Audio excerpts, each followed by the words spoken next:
In our last unit, we talked about speed, velocity, and acceleration, and how to differentiate or how to tell the difference between those three terms. Today, we're going to look at calculating speed. Remember when we talked about speed, we said that it was the distance an object travels over time, and we looked at the formula speed equals distance over time, or S equals D over T. We also said that this is the formula you will find on your formula chart, and you do not have to memorize it. And today we're going to look at the formula triangle strategy to help us calculate for speed or for any of the other variables.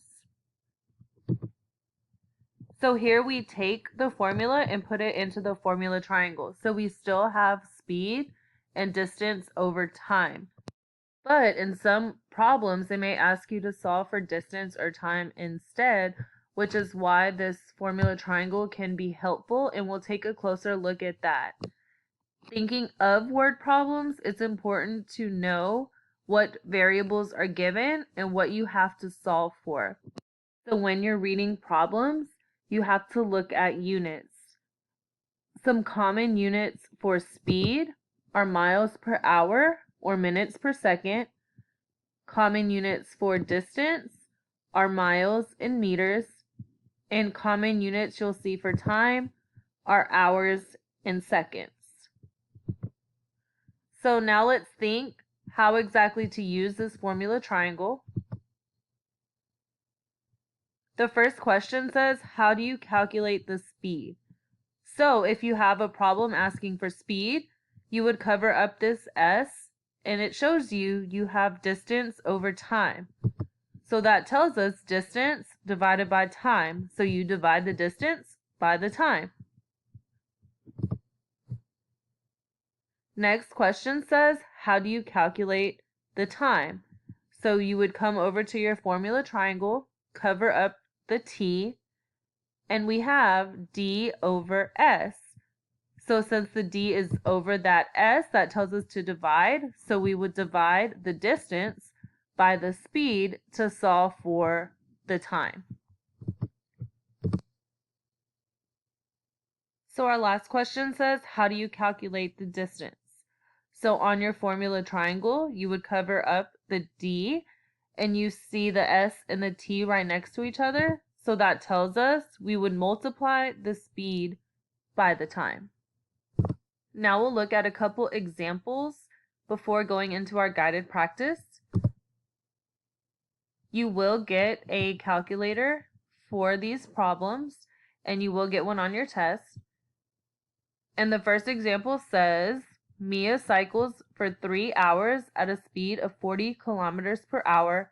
What distance did she travel? So it's important to pull out those key words. We see 3 hours, 40 kilometers per hour, and it tells us that that is the speed.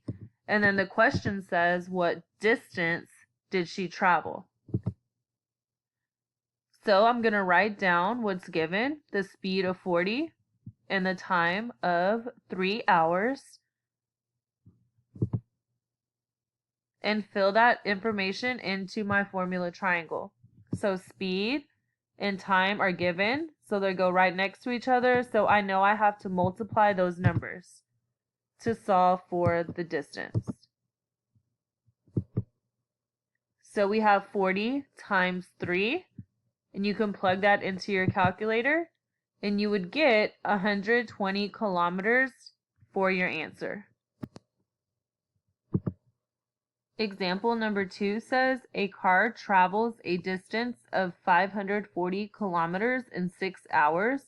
What speed did it travel? Again, we need to look at those key words in the problem. It tells us a distance of 540 kilometers in 6 hours. Hours is a unit for time, and the question says, what speed did it travel? So again, we'll write down what's given, so I know I'm solving for speed. Then I'll take those numbers and plug them into the formula triangle. So I know the distance number goes on top, the time number goes on the bottom right. So I have the distance of 540 kilometers, the time of 6 hours, and we're solving for speed. Since 540 is over the 6, I know we're dividing. So you can plug that in to your calculator.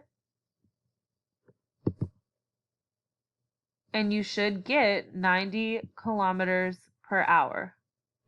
In the guided practice today and on your practice problems, you will continue using your formula triangle to calculate and apply your learning.